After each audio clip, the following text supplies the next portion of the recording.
Hi, cat. Come and get some mango, baby.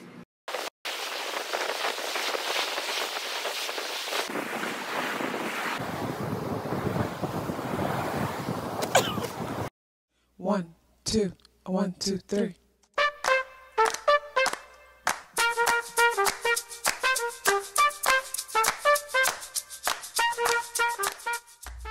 Self-awareness is a superpower. My name is KathyLaDonna. Welcome to Soul and Vibration.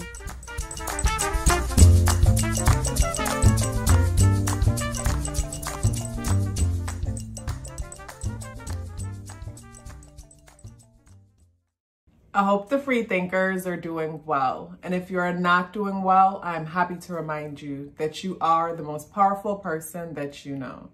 You are the most powerful person that you know because only you can create your reality. Hey guys, today is December 18th and the day adds up and reduces to the number 9 vibration. If today is your birthday, happy birthday. So today is Sunday. The sun is what rules the day, and the sun is in Sagittarius. And today's series moves into the sign of Libra. Ceres is an asteroid, and it talks about nurture, how we nurture ourselves and how we nurture others. And of course, with it moving in the sign of Libra, we can find ourselves wanting to be more social, wanting to spend time in the presence of others, and also wanting to bless others with our presence. And like I said, the day is associated with the sun, and the sun brings a creative, childlike, expressive energy to the day. So the sun is in Sagittarius, and it is positively aspecting the moon in Libra. So the sun and the moon positively aspect each other, create what we call a sextile. Think about Sag energy as fire and Libra energy as air, and how air feeds fire and it just works together. So the moon is in a place where it is social, it is focusing on a good time, beauty, balance, diplomacy. And the sun is in a place where it's curious, it wants to explore and wants to have new experiences. And the moon is trining Saturn in Aquarius. So our inner world is reflecting on groups and social matters, how we can help those who aren't helped. Like I think of, say, Libra energy, how Libra energy is a mediator energy. And when the moon in Libra positively aspecting Saturn in Aquarius, this is where our inner world is focused on justice for those who don't have justice. Or even what comes up is, say, conversation about how, say, our country or world, or how world leaders are helping each other is what's coming to mind, like on a larger scale. It's like we could hear news that, oh, well, we were able to assist with this, that, and the next, but this is the reason for why we won't be able to do this, that, or the next. Because I look at how the moon is also being squared by Pluto and Capricorn.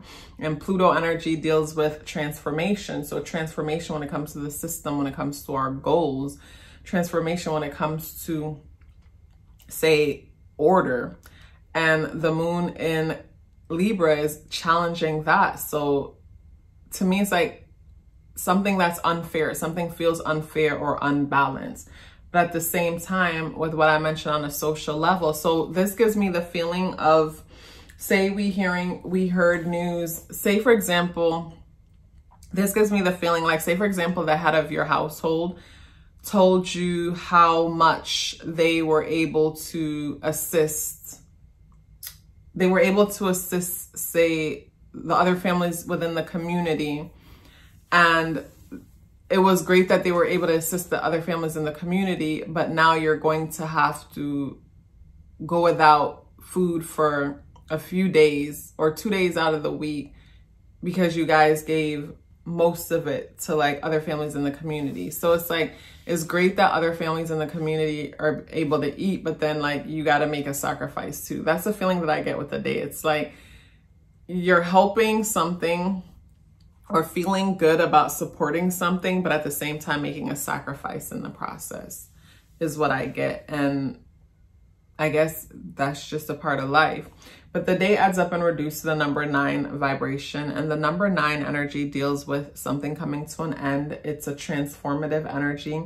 It's the end of one cycle as we go into another cycle, but we don't even know that one cycle ends because it's like a circle. The ending is the beginning. So there's always a reason to celebrate. But the number 9 also deals with not wanting to let go, because even though the number 9 deals with the ending, sometimes we're afraid, most of us, and I used to be that, and from time to time I still deal with that, like anticipate the unknown. So because we anticipate the unknown, we hold on to what's familiar even when it is destructive and killing us, but it just feels safer because it's what we know. I think of a saying that they used to say growing up, where they used to say, stick with the evil that you know. And I'm mature to realize that evil is evil, so I rather stick with myself than to stick with a evil. So the day is associated with the sun, and the sun is squaring Neptune conjunct Jupiter and Pisces. So when I look at this square, I think of, say, the sun in Sag. This is where we identify with being diverse. We identify with, say, our reputation and status. And it's squaring Neptune conjunct Jupiter and Pisces. So because of our identification, our identity, we reject things that aren't tangible. When I think of Pisces energy, things that are, or what comes to mind is that's not a factual. Because something's not factual, we'll reject it. Because when I think of, say, sun in Sag, moon in Libra, and Saturn in Aquarius, and how those positively aspect each other, I think of like group endeavors and coming together with others. But I think of how, say, with Libra energy, how Libra energy is Venusian energy and is associated with the material realm. I think of how Aquarian energy is associated with Saturn, which is time. And then Sag energy being an authoritative energy when it comes to, say, education. I think of those energies together. I think of when we get together with others and we're relating on things on a tangible level. So when it comes to the sun squaring Neptune and Jupiter, Neptune conjunct Jupiter, this is where who we identify as doesn't work well with the imaginary stuff because we can't prove it, and that's not taken seriously or respected when it comes to the people we associate ourselves with. What comes to mind when I look at this aspect is, while certain things was going on in the world, you will hear people say, follow the science, as a way to kind of discredit people and shut them down. It's almost like critical thinking didn't matter because it wasn't, critical thinking didn't matter. And when I say critical thinking, I mean questioning something all the way until there's no questions, but at the same time being open to everything that's presented to you, even what you don't agree with, and make sense of it all. And when I look at, say, this placement, I think of that. I think of everybody going along with one thing because it's collectively celebrated, and there's like positive reputation with the association. Like I think of how people would fight for things, not because they truly believed in it, but because they were really fighting for their titles, fighting for their positions. Because if this thing was to be discredited, or if this thing was, if people were to find out that there's a lot of holes in this, then it would tear down a certain foundation that maybe, say, some people get perks from being associated with. And especially what comes to mind is, say, I remember I came across an article about a bunch of scientists who spent their whole year's working on an Einstein. They dedicated their whole year, their whole life's work to an Einstein theory. So imagine 30, 40, 50 years dedicated to a theory, only to come to near the end of your life to find out that it was wrong. It's like, can you imagine how they felt, their whole legacy dedicated to this theory, only to find out it was wrong? And say, while they were working on this theory or dedicating their work to this theory, what about the scientists who found out that it was wrong? What about the scientists who, while they dedicated their life to this theory, their critical thinking and experiments is what found out it was wrong, and enough of them came together to say, this is wrong, we need to stop. We need to stop calling this a fact type of situation. But I look at the ones who followed it blindly and dedicated all this time to it, only to find out that like all of your work means nothing because it was built on something that was wrong. So when I look at these placements, I think of how, say, everybody will come together, not because something's wrong, but because it's like being associated with it. So it's like, imagine your theory or your work is built on Einstein's theory. Einstein, like, you know, like think of that. So it's like, even when a person might start realizing things aren't adding up, who's going to want to say, hey, this is not making sense? Because that means all the work they've done might be thrown out the window. So when I look at the energy of the sun squaring Jupiter conjunct Neptune, I think of that sun energy where I identify with my labels, my titles, and my position so much to where my imagination, my intuition is calling me to look deeper into something that isn't practical, that isn't tangible, but intuitively something is calling my attention, but I won't listen to it because it's not respected over here, even if it's correct, is what I get from that energy. When it comes to the day is the 18th, and the number 1 is the I am, the identity. The number 8 is systems and cycles. And of course, 1 + 8 is 9. And number 9 is an ending. So coming to a realization that how you've been applying yourself to a system isn't working is what's standing out about this day. And when it comes to coming to that realization, I feel it might be challenging to do, because on a social level with the moon in Libra, it's like you don't want to rock the boat and everybody seems to be agreeing with you, even though with the moon squaring Pluto, it's something within you feels like something isn't right because there's no transformation. There's no transformation. It's like there's no transformation. So that might be what sparks that. When it comes to the spirit animal, we have the earthworm.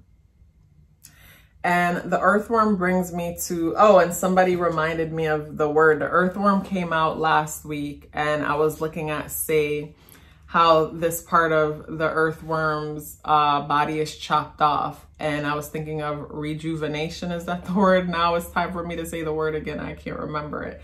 And I wonder if this came out having to do with the number 9. Because I look at, say, how the earthworm is like a circle, but then it's like, even though it lost a part of itself, it kept growing into that circle because, you know, a circle never ends. So the ending is really a beginning.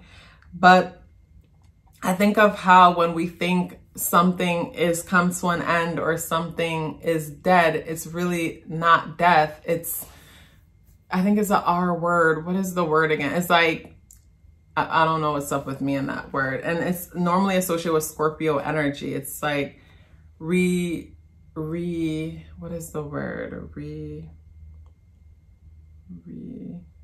Well, I forgot again. Interesting. So yeah, with the earthworm energy, I think of stability, security, but being okay with letting go of something, knowing that you'll grow what it is that you need to grow in order to create the whole with the situation. Because like I've mentioned with the number 9 energy, we'll hold on to things. It's like, imagine the scientists wanting to hold on, even though they themselves were probably noticing that there was holes in this theory. And that's the thing to me with everything. Nothing could really be a fact because life is always changing. Everything is always changing. So everything is always renewing. And when I look at the earthworm and that broken part of the body, it goes back to, say, renewing. Everything is always renewing and not rejuvenate. You guys, I can't believe I forgot now. And I'm probably saying that because I expected to forget because I forgot the last time. So I want to remember. Okay. So the card that comes up is the 10 of Wands. And I love that the 10 of Wands came up because with the 10 of Wands in the upright position, you could see this person's carrying something heavy, but they're close to destination. And the number 10 deals with completion. So I feel on this day, you'll come to some kind of realization when it comes to something that you've been working on, or something that you've been, a burden you might be carrying for a long time. And you come, basically you come to you come to a place where you could lay your burdens down is what comes to mind. You're able to lay your burdens down and release whatever it is that you were holding on to. So maybe when I share the whole Einstein situation and building your legacy or your foundation or building your research or building your life on someone else's theory, you know, maybe that might have sparked a plug for someone, and or you realize how destructive that is, how destructive that could be. Because like the example that I gave with the scientist, I would be so upset if it's like all your years worth. It's like you spent all your life dedicating all your work to something only to find out that everything will be thrown in the trash. It was all for nothing. And when I think of that energy, I could see how that could easily happen to, say, the number 8 energy, the number 4 energy, the number 9 energy, Capricorn energy, Taurus energy, and Virgo energy. We all have these energies within us. It's the other energies that we also have within us that will make us shake stuff up, that will make us question things. Every energy has its place. And if a person truly understands numerology or astrology, they'll know that you can't hate on another sign or a number because you're really hating on yourself. Or to talk junk about another sign or a number shows a lack of self-awareness, because all of these energies make us up. They all make us up, but of course through our nurture, how we were nurtured and our nature, we might gravitate towards one side of the scale more than the other, but all of these energies are present. You guys, I was hoping that I would remember the name of the word, but it's okay. One of you guys will remind me. And when it comes to that earthworm energy, if you have any thoughts or anything you want to share when it comes to the earthworm energy, I would love to hear your thoughts on that.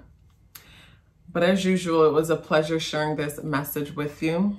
If you'd like to book a natal chart or tarot card reading, the link is in the description box below. If you'd like to check out the exclusive content or support the channel by becoming a member on Patreon, that link is also in the description box below. If you're still here with me, I'd love to hear about it.